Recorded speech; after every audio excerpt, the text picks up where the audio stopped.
Hi, everybody. Thank you so much for joining us today. I recognize that there are a lot of pulls on your time and attention and energy, so we appreciate you joining us.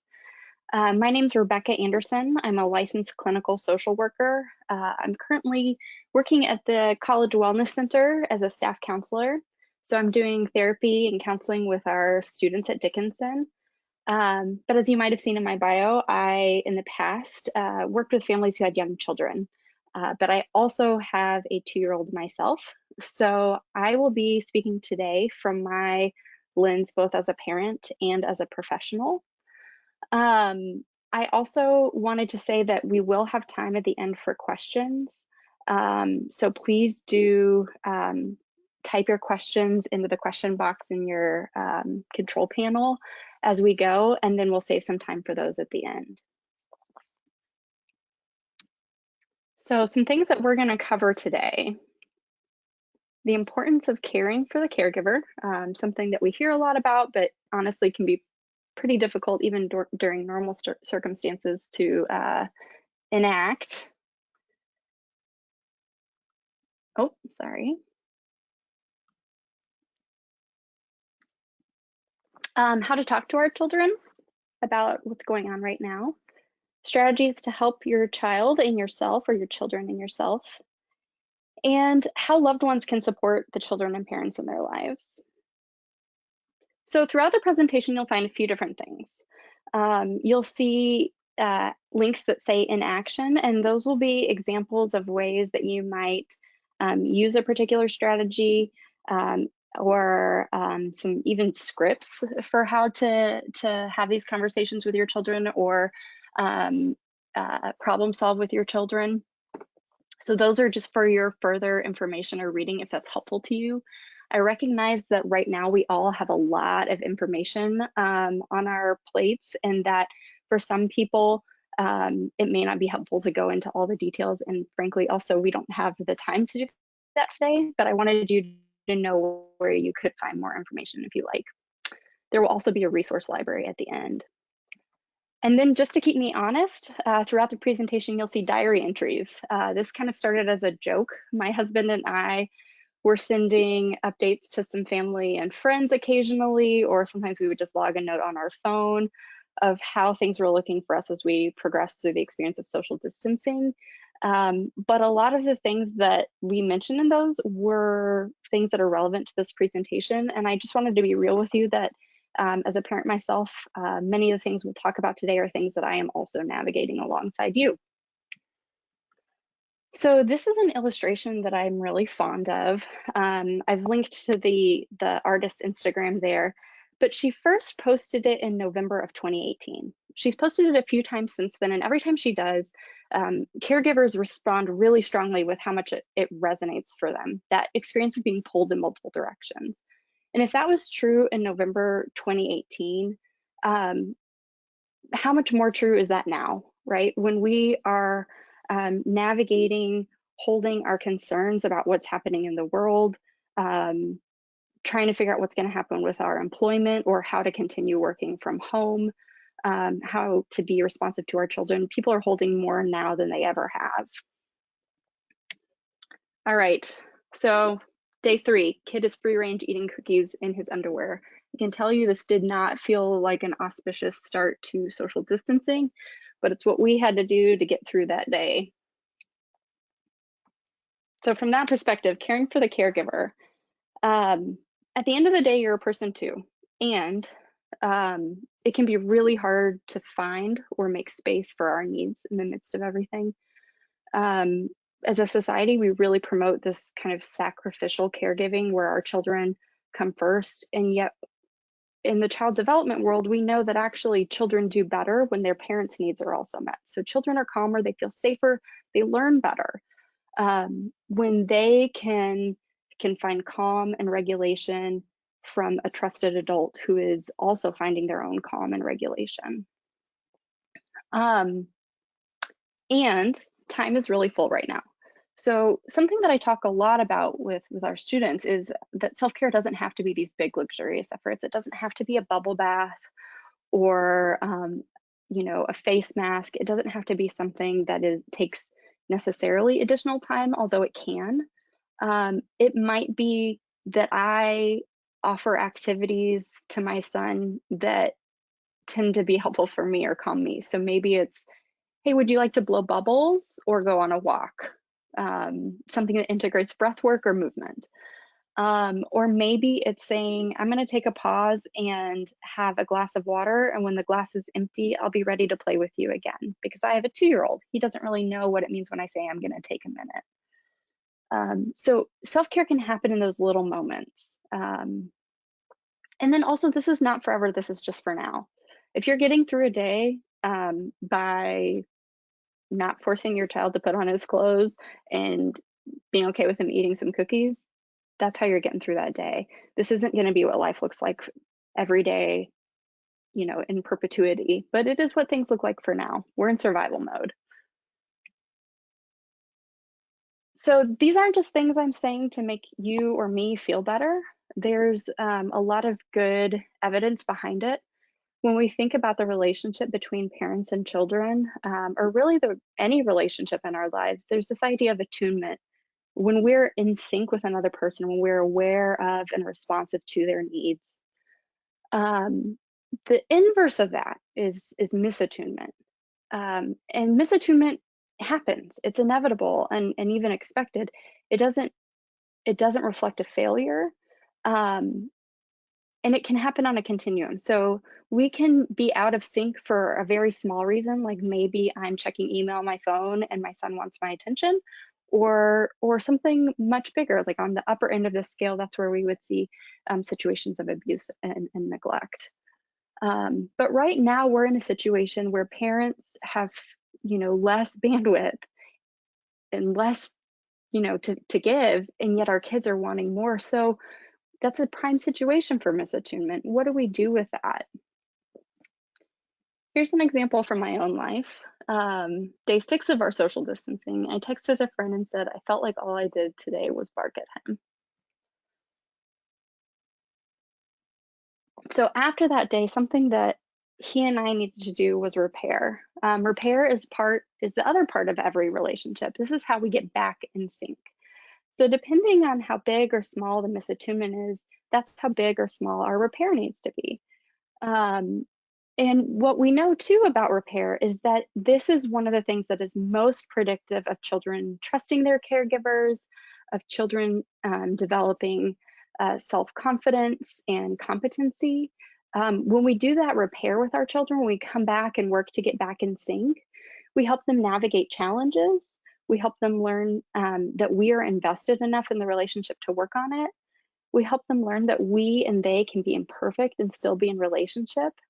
And that relationships include navigating both people's needs. Sometimes that misattunement isn't because we or they made a mistake.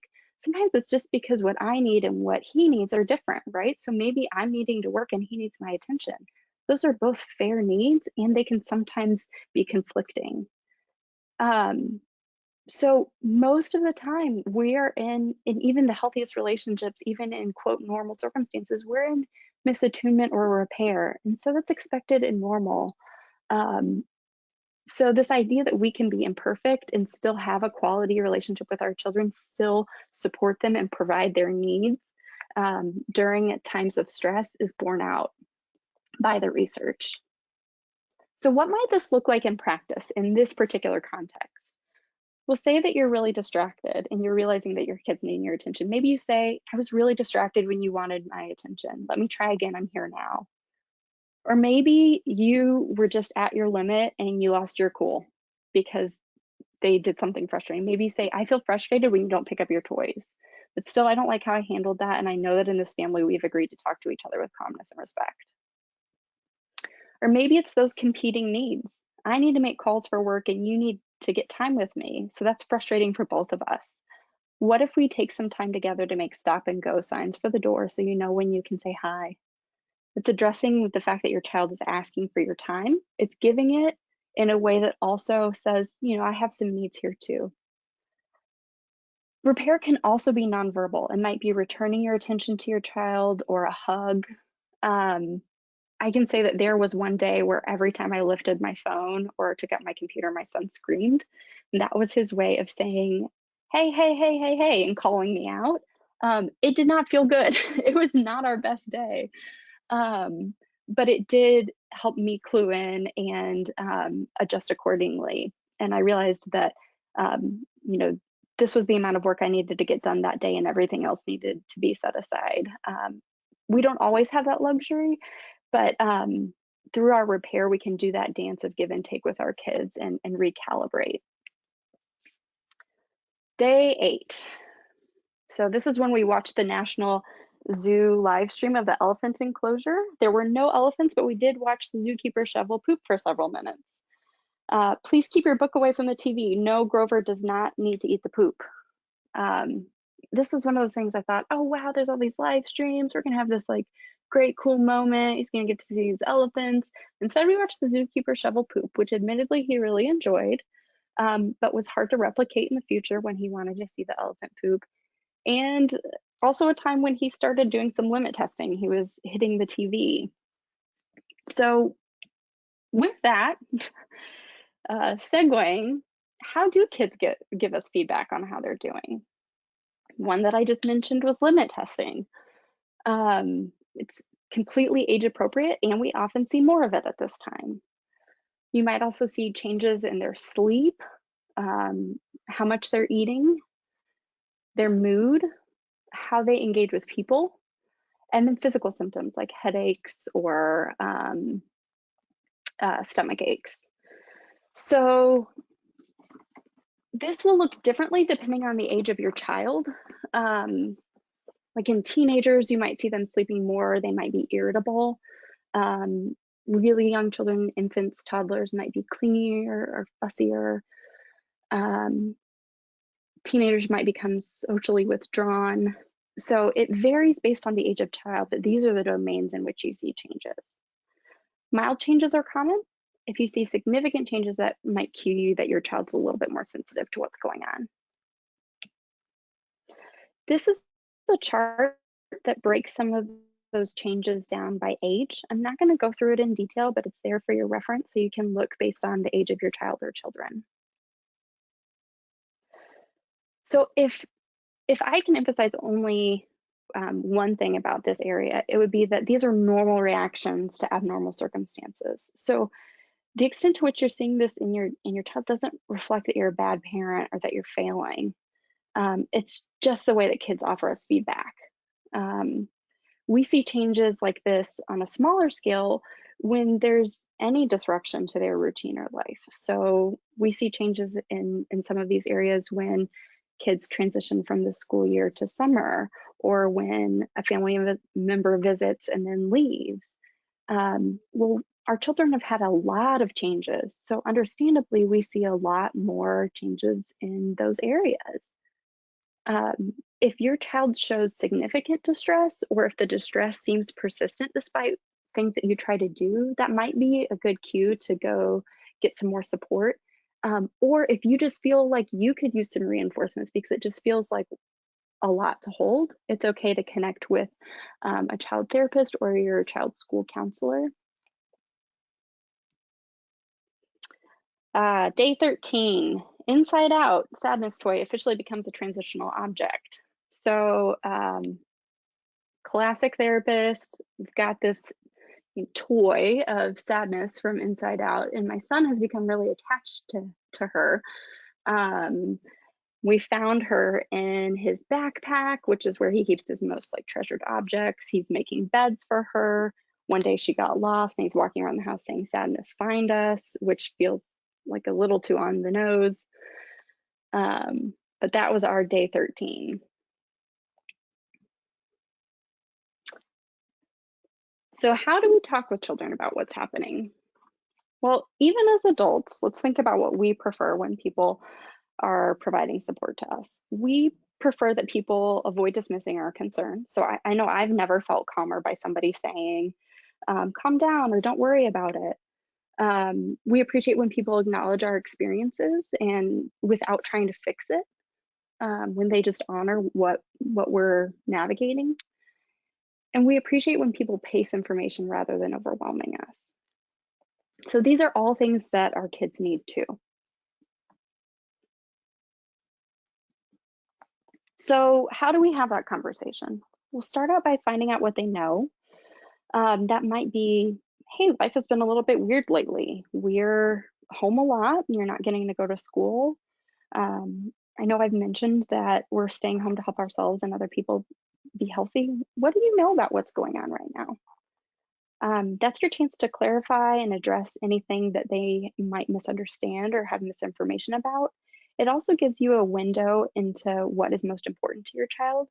Are they talking a lot about the fact that school is closed and when do I get to go back to school? Are they talking a lot about their friends? Or maybe it's about worry that they're going to get sick or somebody else will get sick. That'll help you know what is going to be most important to provide information or reassurance about. It also allows you to address any stigma that there might be related to the virus, how it spreads, where it started, and who it affects. This is one that can be admittedly a little bit tricky, answering the question they're asking. Sometimes, especially with young children, it's hard to know what they're really trying to figure out from their question. Um, so you might say, what do you mean? Or tell me more.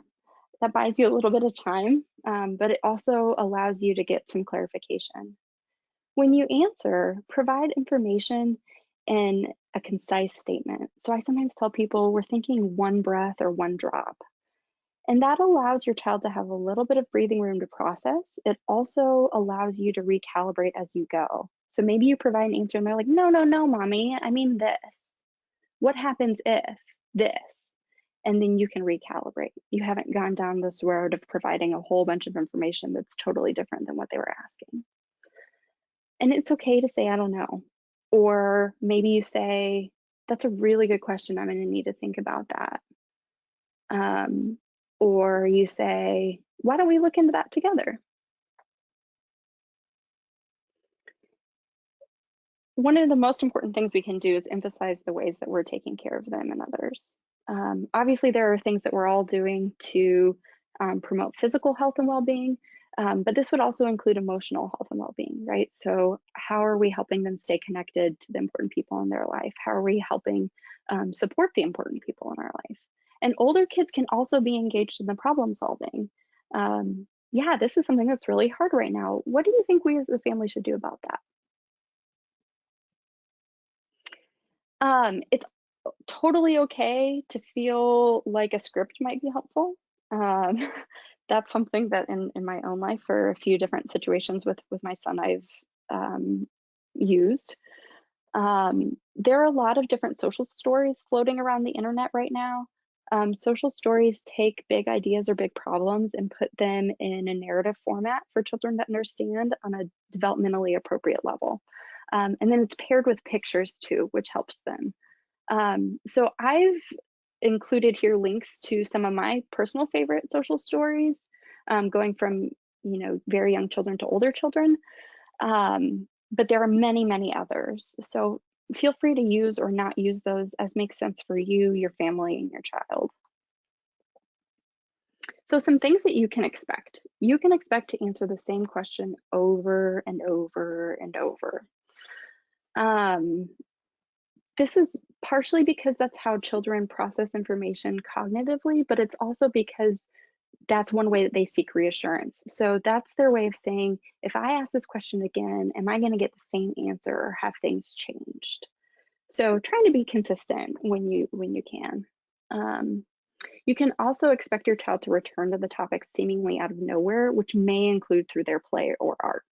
So since my son is 2, one of the ways that he's most affected by this is not getting to go to daycare or seeing his friends or being in the house a lot. So this is a picture of his little Duplo guy and who spends a lot of time looking out the window. We do go outside, but he's not really going anywhere right now. The other thing that he's been doing is like he'll pack up his little backpack and he'll tell us bye, and then he goes somewhere that we're not going anymore. So those are the ways in which he's acting out and processing his experience through play. Day 26. Spent time outside collecting treasures in the backyard. A good day. Experiences like this really have the power to amplify everything about being a parent, right? So I often tell people that my experience of being a parent is high highs and low lows. Well, the highs have gotten higher because they feel like an oasis. The lows have also gotten lower. It's really hard right now. So those good days can be like a breath of fresh air, or even just those good moments. Um, so we know that this situation has the potential to bring a lot of stress for us and our children. So what are we doing to help ourselves? Some of the things that you can do to help yourself ride the waves, limiting both your and their exposure to the news. This is a hard one. I can say that admittedly, it's difficult for me at times. Do a pretty good job of avoiding watching or listening in the news when our son is around, because then we can control the flow of information. But admittedly, it is hard for me to be mindful that I don't need to check every hour, that I'm not in a position that requires that flow of information. But it's so easily done. I can say that, wearing my therapist hat, the impact that I see in terms of anxiety and depression and worry that people have based on their news consumption, it's a pretty strong relationship. Staying connected to others in ways that make sense for you. This means two things. One, the way that we connect to other people. So I have a 2-year-old. He really misses his classmates. So we might record a short video to send to one of his classmates, and then they might send one back. FaceTime between two-year-olds doesn't always go so great. I have a friend whose elementary age son is a pen pal with another little boy, and that's the way he's staying connected. It also means prioritizing the connections that are most helpful to you right now. So it might mean that you really prioritize contacts and communication with the people who you feel are most in your corner right now, which may not be the usual people. Having a routine can be really helpful. There are a lot of color-coded schedules floating around the internet, and I want to be really clear that this doesn't have to mean that. That wouldn't personally work for our family. Sometimes it feels like my attention span is out of a goldfish. So what I'm thinking about here is more a rhythm and a predictability, or kind of general flow to the day. And really structuring it around the most important things, those baseline needs: meals, snacks, rest, movement, and if you can, time outside. And then, as I mentioned earlier, you can engage your children in age-appropriate problem solving. None of us like to feel like we don't have control over a situation or there's a lot of uncertainty. It's true for our kids too. So for our older kids who might be feeling that a little bit more strongly, maybe we include them in some of our problem solving. So day 26, lovely, we're outside, we collect this jar of treasures. Day 27, which was this last Monday, 9 a.m. and he's crying, "Mama, no work, Mama, no work." I'm thinking this is the very beginning of the work week.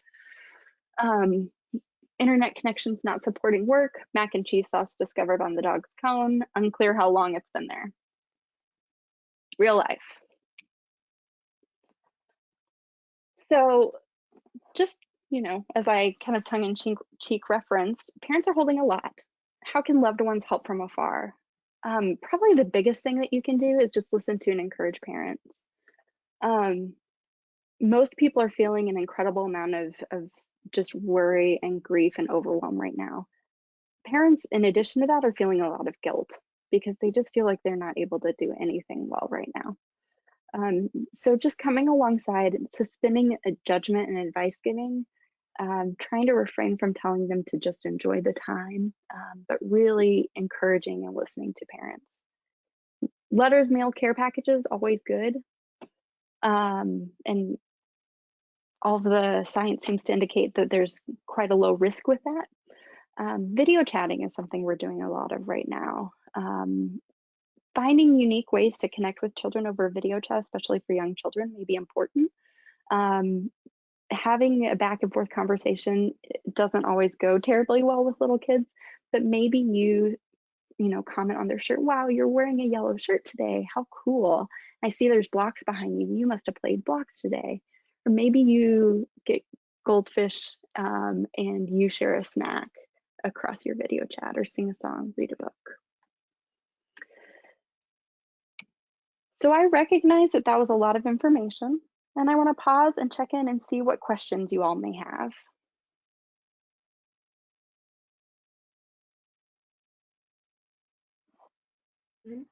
Hi, Rebecca. We have our first question. Any quick tips for dealing with difficult parental preference issues? My husband can't work, but I'm working remotely and can only do so in a central location in our home. My 2.5-year-old often vehemently refuses his nap and tantrums when I look available, but need to decline stepping in. We have had this happen in our house too. Yeah, that's really difficult. Quick tips. Something that can be helpful is front loading that time.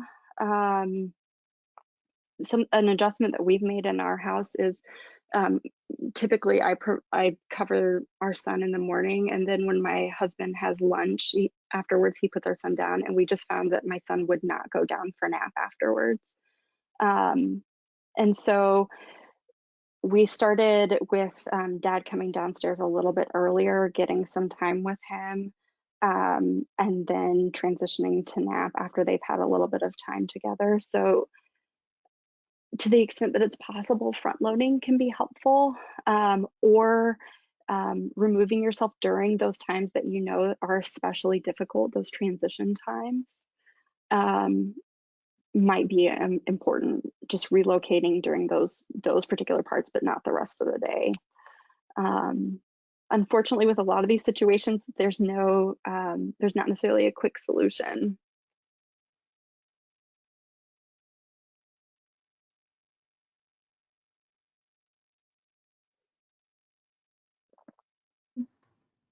If there are any other questions, you can type them into the questions portion. I know we're nearing the end of our time. I think we could maybe do one more, or otherwise we can continue conversation over email later.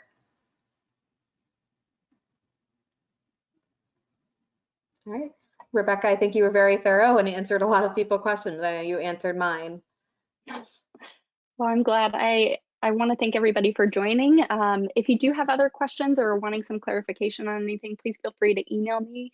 And in the meantime, I hope you would all be well.